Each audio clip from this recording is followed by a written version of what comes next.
কান্দিতে ফের ইডির কড়া নাড়ার শব্দ। কালীঘাট থানার প্রাক্তন ওসি শান্তনু সিনহা বিশ্বাসের প্রাসাদে আবার হানা কেন্দ্রীয় তদন্তকারী সংস্থার। গত শুক্রবার টানা 14 ঘন্টার ম্যারাথন তল্লাশির পর মিলেছিল একাধিক গুরুত্বপূর্ণ নথি।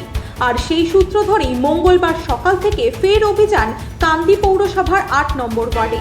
কি এমন মিলল সেই নথিতে? আরো বড় কোনো দুর্নীতির সূত্র কি খুঁজছে ইডি? শান্তনু সিনহার বাড়িতে বারবার ইডির হানায় বাড়ছে রহস্য।